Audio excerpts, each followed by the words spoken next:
Tell me what you want. I ain't gonna listen. I might listen. I don't know. But yeah, the spirit compels, man, for me to do a car Kaizen talk, man. It's been a minute. Let me take my seatbelt on off. I'm parked. But yeah, so apparently there was a thunderstorm. I don't know, it was possibly it might have, I thought it was maybe some tornadoes, man, because it was some strong winds, and currently it's a power outage.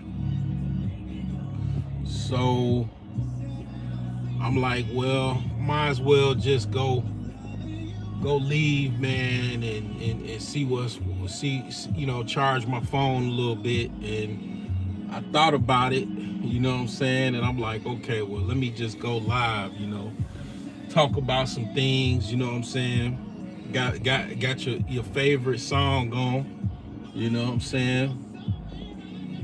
You know, playing in the background. Just thought I'd update you on, some things going on, and I got my van was down, you know what I'm saying, for a minute. It was working, it just, the alternator was busted. So I had to jump the car every time I got it to run, I had to jump the battery. So I actually put an alternator in it myself for the first time. I'm almost 45 years old, and I never put an alternator in a vehicle. One of the thing I'll say about it, depending on the car, alternator, in my opinion, if you ever put a starter on a car, an alternator is like very similar to a starter. It's just more complicated, and you gotta put the belt back a certain way, and you're gonna see how the belt is, because it's gonna probably be on the vehicle, on the belt loop, or the pulley system. You're gonna see how it is anyway, and then you get a diagram. Of course, I watched a couple YouTube videos, one in particular, and that helped me, do it. My cousin, he said you could do it. It's not that hard, and it was hard, but because it was the first time I did it, and probably saved me anywhere between, I mean, hell, if you go to if you go to a Dodge, I got a Dodge Caravan. If you go to a Dodge facility, they might charge you like maybe $800 to put an alternator in. The alternator probably be like $200-300 or two something for the part, and then they gonna charge you to put it on. So you might be out of like $1,000 if you go to a Dodge dealership, or go to the dealership to put a part in. Even if you go to Midas, you probably gonna be out like $700-800. If you go to a little small shop, depending on if they get the part or not, you know what I'm saying, if you get the part the same day, you're gonna probably be out $400-500. So I saved about probably anywhere between $4,000 to $1,000 by just putting the part on myself. I had the part already. The part was like $80. I put it on, and it worked, shit, so I just, what I'm saying, I needed to get it done, because I have my other car, I need an alternator on that one, on my Nissan. So I basically got to do the same thing with my Nissan, but I think the Nissan is a lot easier because the alternator is on top. So yeah, I told y'all I fix cars. I've been fixing cars since I was in high school. I took auto mechanics in high school for 2 semesters, so I do know how to work on cars. I've been working on cars before I was in high school. My uncle was a handyman, so he used to work on cars. I used to help him out, so I know how to work on cars. I'm a old school man, an old school man. 80s, 70s babies, they used to work on cars. The 70s guys, the 60s and 70s guys, them niggas was dropping engines, transmissions and shit. I never dropped no transmission or no or engine. I think the most mechanical thing I probably did was an alternator. And I used to be intimidated by that damn belt. I used to look at that belt. I used to be like, God, dog. But it's not that intimidating, man. They got all kinds of, you watch, they got YouTube videos, man. And the damn belt, it literally is gonna be on the car already. So you gonna see how it is. If you want to, you could take a picture or a video of how the belt go, and then that's it. Like, yeah, I done drove on the highway. Another thing, I got a new job, you know what I'm saying, motherfucker, back on payroll. And I'm back on payroll, and I ain't gonna tell you where I work, but I'll give you a hint. It's a major, I work for an airline. Nigga work for an airline. I work for a major airline company. And I work at IT. I ain't lifting no boxes or bags. I ain't no fucking flight attendant, none of that shit, nigga. I work for IT. Matter of fact, this job here, I got a different title that I never had before. I told y'all to get into IT, man. Pay that hundo.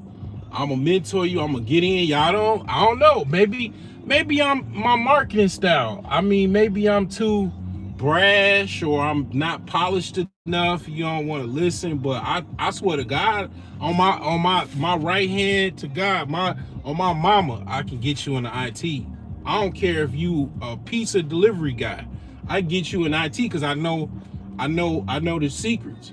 Now I will tell you this: if you don't want to get it from me, if you want to be real cheap, I'll put you on game, because this is serious. It's more because, especially a lot of black people, black men particularly, they're not in IT. I give you a secret. I give you somebody you could talk to that will put you on, to know exactly what I know too, but they'll probably give it to you for free, maybe.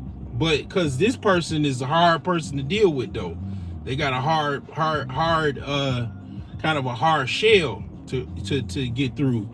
I will tell you who can get you in the IT for free that you got to reach out to, and this person is in trucking. Okay, I'll tell you, if you just so broke or you so cheap you don't want to pay the $100, because I want to help you motherfuckers, go reach out to a dude named MOT. You reach out to a dude named MOT and try to get through to him.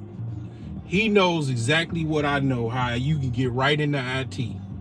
Okay, there you go. And I'm gonna leave this up too. I ain't gonna delist it or nothing like that. Reach out to MOT. He know what I know how to get your ass right into IT. But what I could do, why the $100 is worth something, I can get you the skills. The course has all of the skills that you need. It's like basically giving you the baton, and you just run with it, and you know what tools you need to get, you know everything you need to get. It's got courses in it as far as like what you could take to kind of get you, skilled up, so you can actually get right into the field. And it's like, it's not about the money. I know it's not about the money. It's about me. A lot of people probably are offended by things that I've said before, and black people be hard on other black people. That's one of the things that for sure that I know about black people. It ain't no motherfuckers that's harder on black people but black people.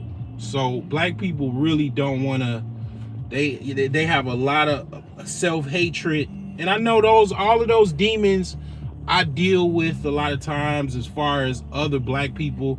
And I know they don't want to support people, and they secretly, you got people that secretly in competition with you and all that type of shit, but nonetheless, right? Like I said, I told you who you could go reach out to. And I'm gonna be honest with you. That person is very hard to deal. You thought I was an asshole?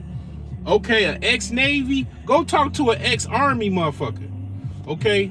That is trained, all Army is trained to be out in the woods and infantry and camping and shit like that. Shitting outside and pissing outside. Good luck trying to talk to that motherfucker. That's all I'm gonna say. You know what I'm saying? Because if you think I'm an asshole, try to get through to that guy. Now, and this is all due respect.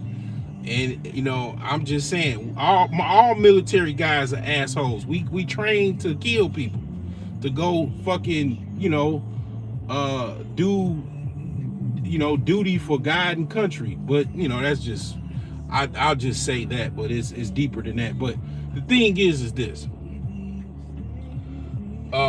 Like I said, I just got a pretty decent, opportunity myself recently. I'm like a couple weeks in. I work basically a couple days in the office, and then I work at home. So this is my first time having some type of like work from home type job. So a lot of this is kind of like post-COVID, pandemic. They made jobs more accessible to where you could work remote or hybrid. So this is like my first hybrid role, you know what I'm saying? I hope this is my last job, okay? I hope this is my last role as far as my last employment job, where I'm hoping basically from this job, I can just basically do what I need to do and just do what I, basically set myself up so where I'm basically self-employed or 100% self-employed or a full-time business owner or investor. Because that was what the goal was a long time ago anyway. Excuse the darkness. It's, let me see here. Yeah, it doesn't matter if I put both lights on or whatever, but basically, it's that's what I'm hoping for this one, that this will be my last job that I'll ever have. And I can actually break away and do the things that I actually want to do. But yeah, it's been a minute since I did a Kaizen talk, and yeah, I don't talk about none of that other goofy shit. Let me tell you something. All of that shit is distractions. Statues, fucking pop the balloon. What else is distraction? Black fatigue. All that shit is a fucking distraction, motherfucker. That's a distraction, motherfucker. Hello? A distraction. That's all that shit is. In case you didn't know, wake your ass up. Those are distractions, motherfucker. Okay, from like some shit that's pretty much about to come out, whatever. I'll tell you this: Section 8 is not a distraction.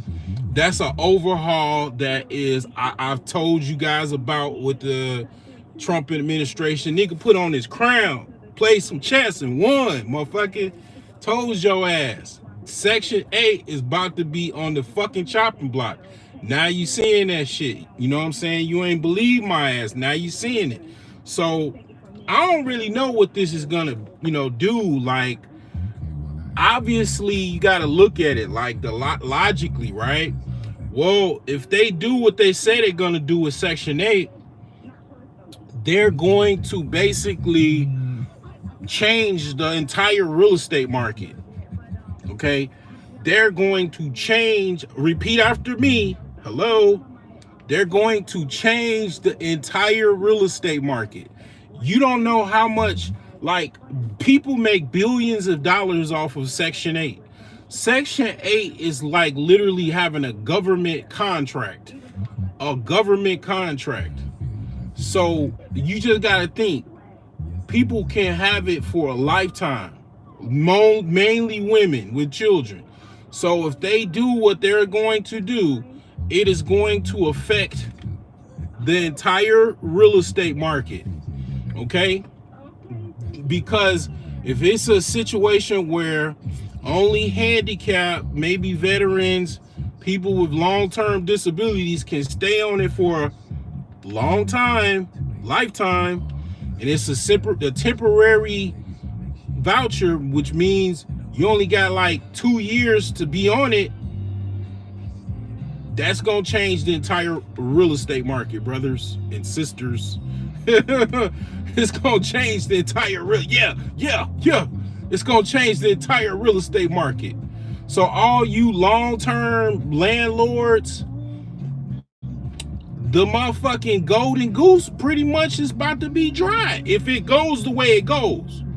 All the shit that I said about me being a landlord and all that shit is it's gonna be a wrap, because it's only gonna be for people that actually are disabled and can't work, and all of the people that just wanted to basically Section 8 was obviously used. Oh, this is my jam right here. You know what I'm saying? It was used as basically a tool for I'll talk economic talk. It was a tool for proletariat women to be basically breeding cows for the state. Yeah, that's what Section 8 was used for. It was used for basically poor women to basically be breeding cows for the state. And basically, if it's overhauled the way it's gonna be overhauled, those breeding cows, they're gonna still breed. I mean, you know what I'm saying? The talk I'm talking is also that's also BDSM talk as well. Bulls and cows, right? Now the thing is this. It's going to change the real estate market logically, because basically those women, they can pay rent a lot. I would say, okay, I'm like I said in my last video on Section 8, you know, and shout out to sinners, you know what I'm saying? I'm a real one. You know what I'm saying? I'm a real one. I'm authentic, you know what I'm saying? Ain't nobody like me. You know what I'm saying? I'm a real one out here. You know what I'm saying? You know, I'm a real one. You know what I'm saying? You know, I'm a real one out here, boy. You know what I'm saying? I love when they come out with new vampire movies, you know what I'm saying? But the thing is, I ain't even seen it yet. Somebody says a musical. But anyway, I would say about 60%, maybe even 70% of the women that currently get Section 8 are capable of paying rent, cash rent. I would say about 67%. Maybe I would say range between 70% and 40% of the women that get Section 8 can't actually pay rent, cash rent. And they're going to do it. Because nothing motivate you to than to not be homeless. And basically, a lot of those women are just going to, what they're going to do is they're going to use all of their feminine essence, black girl magic, whatever the fuck, women magic, feminism, that they actually can do to basically survive. They're going to lean on men to survive, okay? They're going to lean on their families, their mother, their father. People are going to lean on other people's to survive, and they're going to be forced to pay rent. It's going to also lead to more evictions, because you got to understand, the people that are on Section 8 a lot of these people are financially, the major reason why they're on Section 8 and they're taking Section 8 in this rich country is they're financially irresponsible. They're financially not disciplined. So they're going to bring up the eviction rates because they're going to put, let's just say 4 or 5 years from now, they're going to be basically paying cash rent. So they're going to have issues paying that cash rent, and they're going to be dealing with evictions and stuff like that. Evictions is going to go up. All you got to do if you're a landlord is tighten up your standards. Have credit checks, background checks, or at least credit checks, and just, you know, a simple application and an interview, and vet the person. If you vet tenants, and if any good responsible landlord should know how to vet tenants. If you vet the tenants, you're gonna, you know, I would even have on the application, did you get Section 8 before? I mean, fuck it. Did you get Section 8, motherfucker?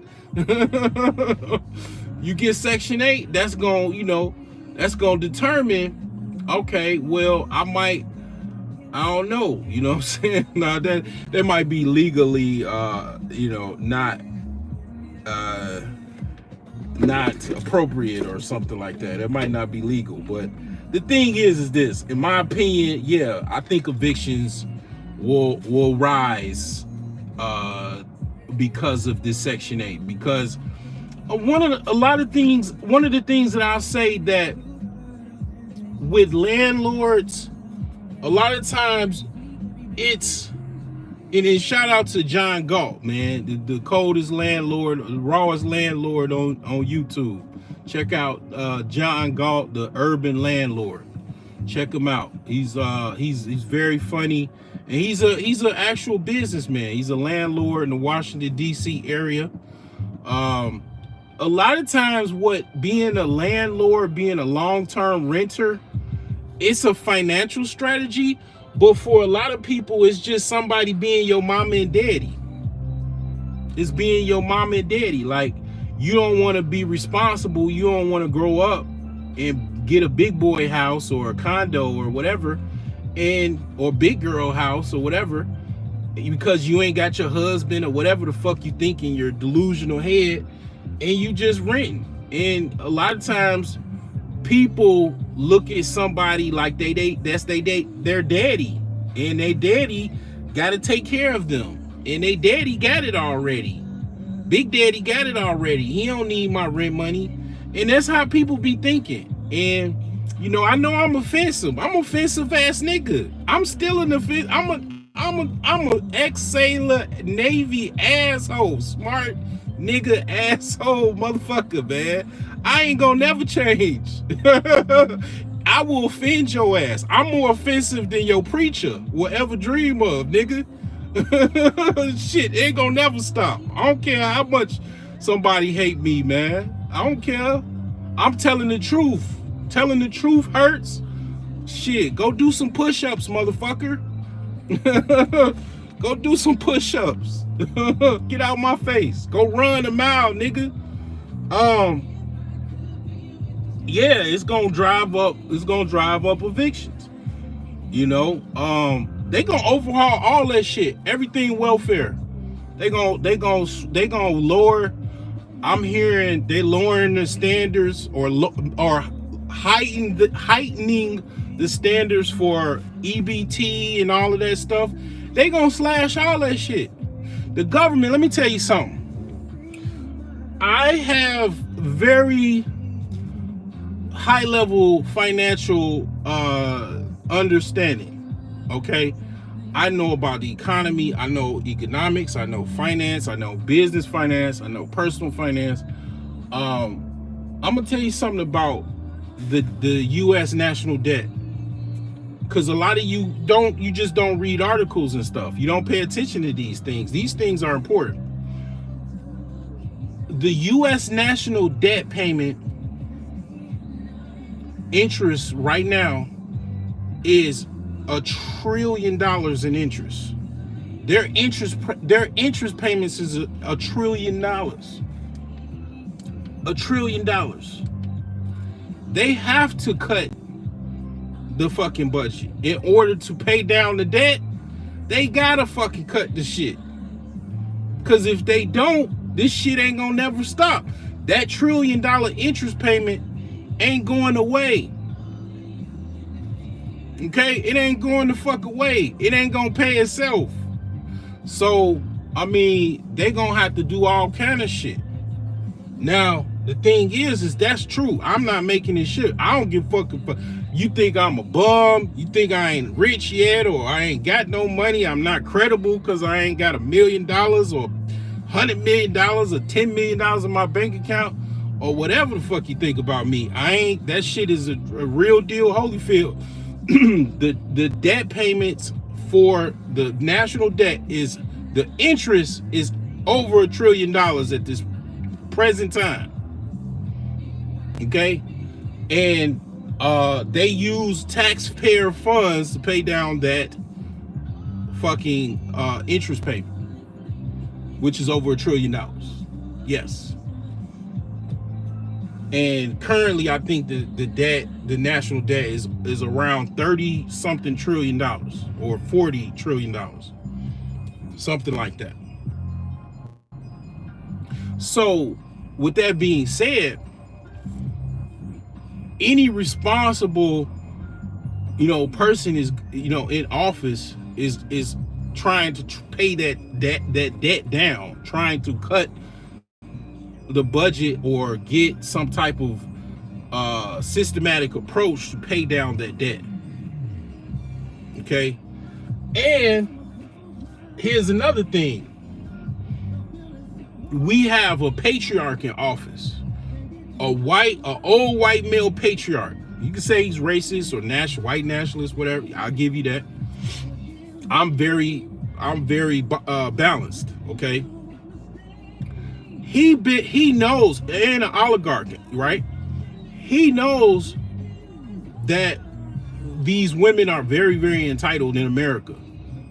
And a lot of the plutocrats and oligarchs, let's just say elites, they have been systematically basically firing a lot of independent women. In case you didn't know, in case you didn't fucking peep that shit, they've been, a lot of you independent women out here, trying to do everything by yourself and shit. These companies have been slowly squeezing away, and I've been noticing that, you know what I'm saying? And the thing is that that's another thing. A lot of the whole women independence movement, right, is based off of you. I got about 2 or 3 eyeballs on that shit. Yeah, they've been fucking firing a lot of independent women been getting fired. They've been getting let go, and the whole independence movement is based off of you having a job. Without a job, you can forget about independence. No independence without no fucking gainful employment. Fuck your independence without a gainful employment. Only a few smart, savvy women can actually make it without a job. And even those women, they started with a job and they branched off into business or whatever, OnlyFans, whatever the fuck. But yeah, that's also at play. That's also going on, right? So you got to understand, all of these things are a factor. And I'm a financial expert now, so I don't give a fuck, really, to be honest. I really don't care.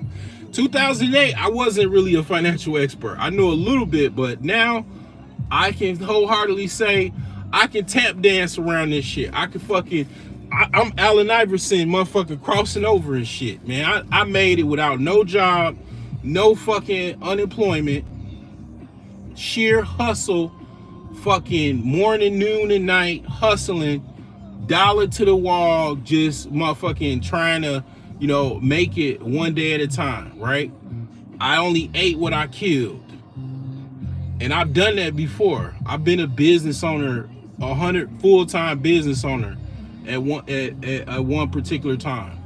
I've done everything in the cash flow quadrant: investment, business owner.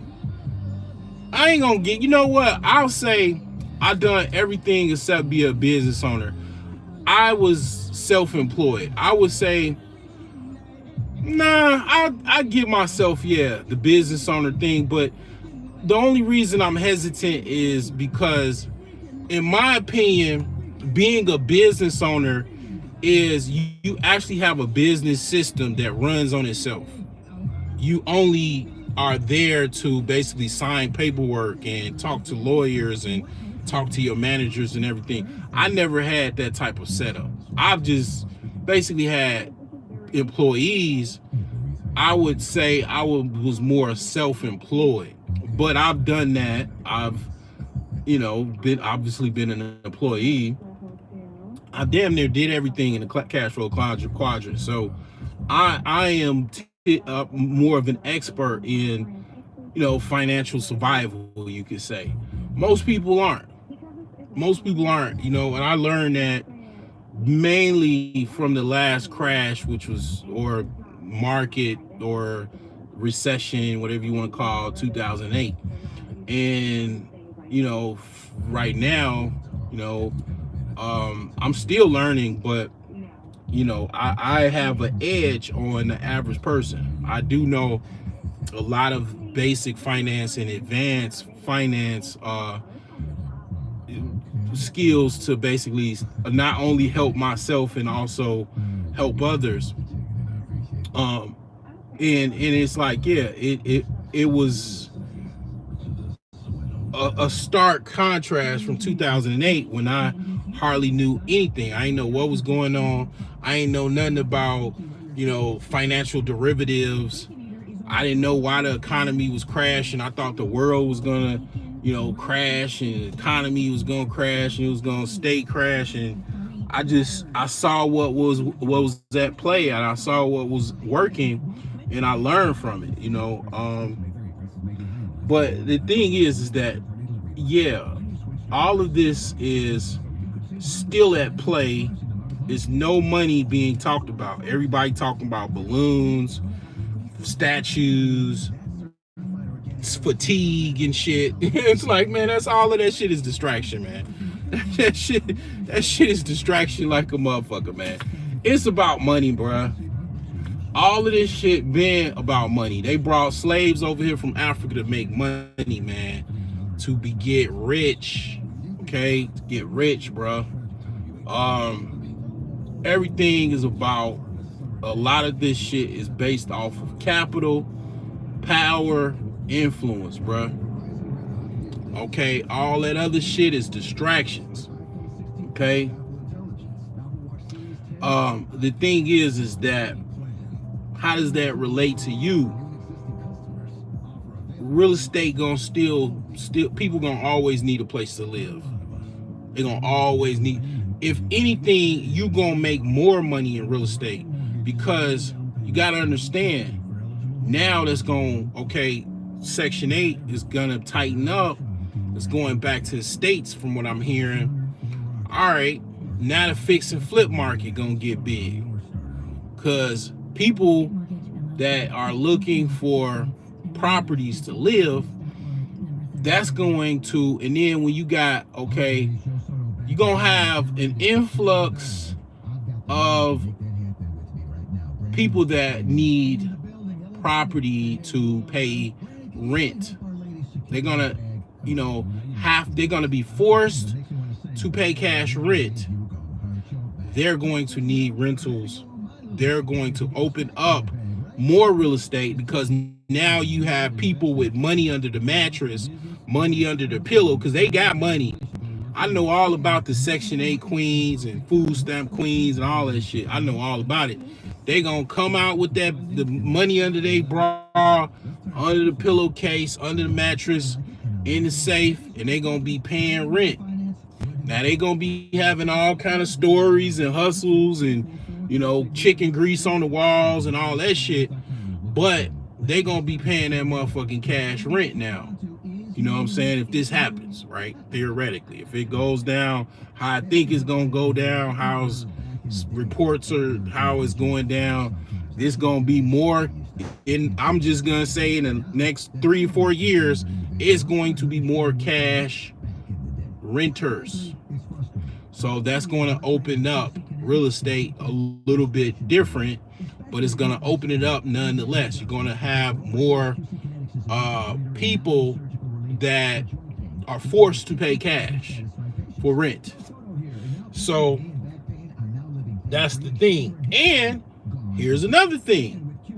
They smart. They're not dumb. They're going to buy real estate. He gonna bypass, hey man, Jimbo, Bobo, Bebo, Bob, Pookie, Ray, whatever. They gonna be like, you know what? Yeah, it's time, boo boo. You know it's time. They gonna go buy them some real estate. They know the game. They was pimping the system, right? They was rubbing the golden goose. They gonna buy some fucking real estate. They gonna come to Gary and they gonna buy a bando. I know the game, bruh. It's real. It's simple logic. They're going to buy real estate. They're gonna bypass the whole land. They ain't gonna be paying rent. Some of these people, they're going to just buy. They're gonna buy a building. Some of them, they gonna buy some property, and they're going to fucking buy real estate because they're going to be forced to do it for survival. The gig is up. It's time to buy, baby. Hey, baby, the gig up. They got us. They gonna cut us off. All right, we gonna go buy this property. They gonna buy them some fucking property. They gonna be cutting grass and shit. And then they gonna have probably the same behaviors they had with Section 8. They gonna buy some fucking property. They gonna be trying to motherfucking. They're gonna be forced to enter the market, and that's what this was about in the first place. They're going to be forced into the real estate market, whether they rent or buy. It's just gonna bring a certain demographic of people in real estate, but it's going to bring these people into real estate nonetheless. They're going to be forced into it. You know what I'm saying? And yeah, it's gonna be a lot of people that's gonna be homeless, living with family, sleeping on the couch. It's gonna be that element to it as well, but it is what it's gonna be. And but I would say a good 70-60% of those individuals, they're going to be paying that cash rent or buying property. Okay, I know people personally, they bought property. They was on Section 8. They bought some property. You know? But yeah, man, that's what's gonna happen. And AI is increasing, automation is increasing. I'm actually creating scripts now. I'm in the process of creating some scripts to minimize some tasks for the role I'm doing. And the thing is that I'll say this, a lot of this AI, man, it's so many ways you can make money with this AI, man. It's crazy, bro. Crazy. It's so many ways you can like come up with different strategies. You can go to AI and make a business strategy. You can go to AI and make an investment strategy. You can go to AI and create some type of financial budget. You can go to AI and actually have AI create some type of debt snowball strategy for you. I mean, it's a lot of different things you could do with AI. So it's a big deal. And you know, it's a lot of opportunities with AI now, because now you're talking about technology that can get information and raw data, parse through it. You have to parse through it, but it's at your fingertips. You can come up with certain strategies that you might have to search a little bit harder for to get, but because they're still there, but you get it right on, on demand, so it's a lot of opportunities out here. It is so many opportunities, and it's so much opportunities in tech. My role is dealing with techs. I offer technicians tech support. That's what my role is now. Like before, I was helping out like end users and shit like that. I'm helping out actual techs now. Techs call me when they need tech support. You know what I'm saying? That's what level I'm on now. So yeah, man, you got to get in this game, man. I just can't say it enough, man. 10%, it should be at least 15 to 20% of black people in technology, man. At least 20%. It should at least double that, But a lot of black people have an inferiority complex. They have certain complexes when it comes to they want to listen to certain people and all of that type of stuff. They want to follow certain people and popularity contests and shit like that, man. High school over with, man. College over with too, man. You know what I'm saying? This shit real out here, man. You gotta motherfucking survive. You gotta lock in with whoever you gotta lock in with, I don't care. I just gave you the game. Like, this is my jam right here. I gave you the game, like, just for free, just on this live stream. Go see MOT. That's the game right there. You know what I know. Cause that's all. I'm gonna give you the course, but I'm gonna put you on. He know what I'm gonna put you on with right away. You know what I'm saying? I don't care. It ain't about $100. $100, man. I go to the casino and make $100. Put $100 on blackjack, on one hand of blackjack. Walk out, win the motherfucker, and walk out or lose, whatever. $100 don't make me or break me, bruh. $100 is $1 to me. You know what I'm saying? Like I'm almost 50 years old. $100 don't do shit for me hardly, bro. $100 used to excite me when I was like 10 years old. $100 don't really excite me at all, hardly anything. I'm like, yeah, I can get a good meal. I can get some gas, I can get a good meal, get some gas. And to be honest, I don't even eat like everybody. Everybody having all these chicken dinners and steaks and fucking surf and turf and all this shit. I don't even eat meat.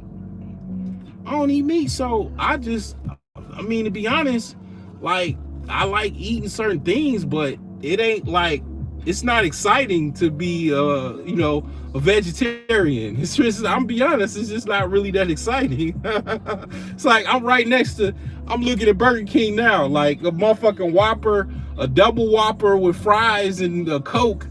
I remember how awesome that was, but I don't even eat that shit anymore. I don't even eat that. So, like, okay, I ain't even spending money on food like that.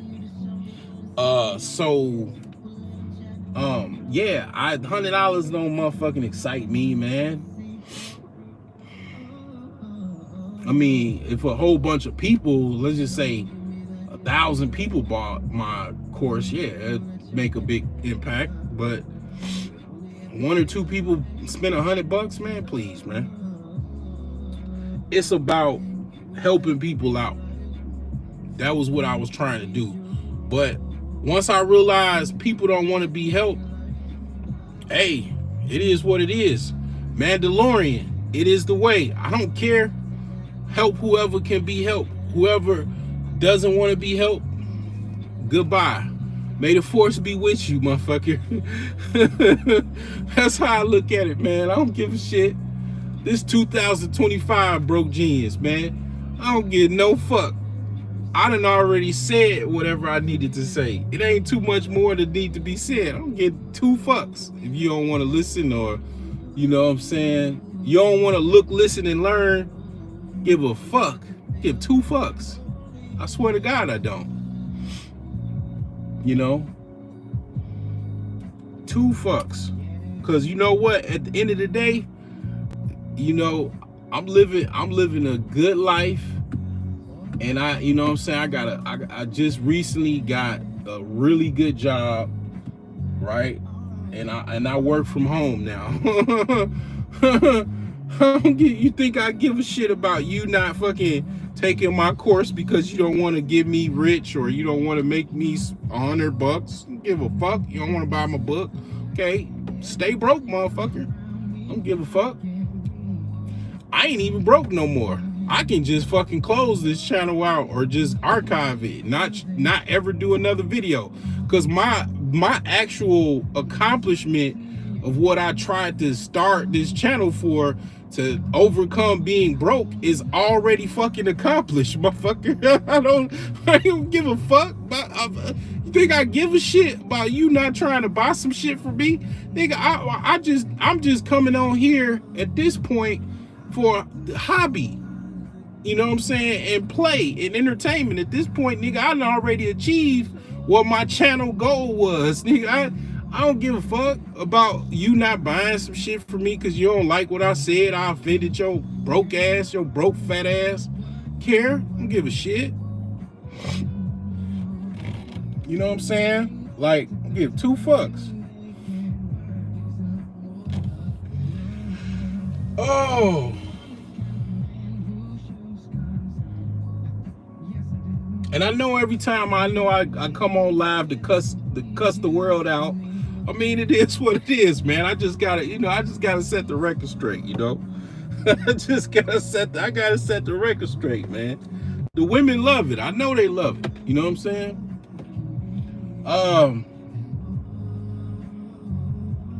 What else I need to talk about?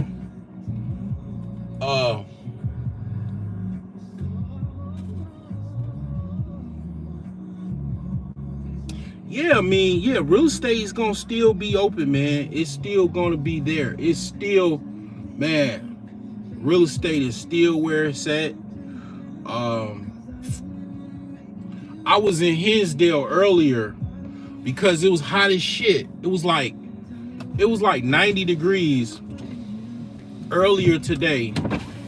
And I mean, basically, like, I had stopped in Hinsdale, which, in case you don't know, if you're not from the Chicagoland area, you don't know what Hinsdale is. So Hinsdale is an upper class city, upper class, $1 million mansions. I looked at one today. I was in a coffee shop and eating a chocolate covered croissant, you know, around the millionaires. And I blended right in. I fit. You know, one of the things I thought about this when I was driving home from Hinsdale. I was like, you know, I know where I feel comfortable, and it's around a bunch of rich people. And that's when I know it clicked to me. Like, I have that mindset. I blend in. Like, you know, it's pretty much, I'm pretty much getting there. Like, I blend in better there than in the hood or in some old, you know, middle of the road area. Like, I fit in more there around a bunch of rich people, or let's just say homeowners with $1 million mansions, than anywhere. You know what I'm saying? But you know, I'm gonna get off my high horse and come on back down to real, you know, reality. But the thing is this, right? Real estate ain't never gonna stop, and you should get in it, and you should try to learn everything you like with cars. You learn everything about a car, right? With a house, you learn everything about a house. Then you learn what the material costs. What does it cost to install these things, right? A garbage waste machine, a garbage disposal, how much a roof costs, a standard roof costs, How much does it cost to install a modern bathroom, a modern kitchen? How much does it cost to install drywall? How much does it cost to run electric? How much does it cost to install a furnace and a AC unit? You learn these things, right? And all of these components of a house, that's the ground floor. And if you really want to get down like me, you start working on these things. You start like you work under a handyman, or just get in the game. You buy a house and you try to fix it. Do the stuff, do the work yourself if you feel comfortable with it.